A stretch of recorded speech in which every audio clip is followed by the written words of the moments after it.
Two more Parchman inmates are dead in what prison officials are calling an isolated incident. The Mississippi Department of Corrections tweeted out news of the deaths on its Twitter page. They said that two inmates were killed last night, and at the moment it appears to be isolated and not a continuation of the recent retaliatory killings. Now the deaths brings the total number of inmate deaths at Parchman to 5. 3 inmates were killed earlier this year, 2 from gang-related violence. You're looking at Walter Gates, who died from multiple stab wounds on January 1st.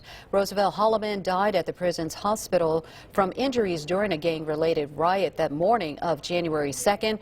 And the next day, Denoris Howell died from a neck injury. Now, after the outburst of violence at Parchman, the Mississippi Department of Corrections moved 375 inmates to the private prison, Core Civic, in Tallahatchie County, which is just 10 minutes up the road from Parchman. This was the first of many steps the state took to curb the violence in its prisons. Another move the state took in an effort to get the violence under control, naming an interim commissioner. Tommy Taylor, appointed by Governor Tate Reeves as the interim commissioner, began his new position Monday, and he's very adamant on swift action. We will be looking at every area, fine-tuning it, getting it on track. If it's not on track, seeing what we need to do to meet our obligations to being a successful Mississippi Department of Corrections.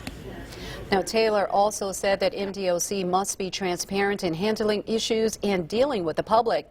Meanwhile, the nationwide search for the next Mississippi Department of Correction commissioner is moving full speed ahead. And that's according to the man who was tapped to lead the search, Vicksburg Mayor George Flaggs. He said that dozens of applicants from across the country sent in resumes for the job.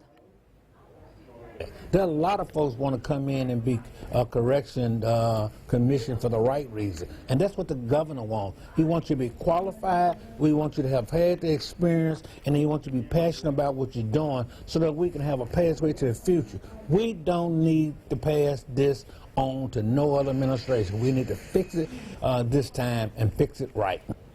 And Flagg added that the committee is in the process of setting a timetable, qualification, and performance benchmarks for the nationwide search.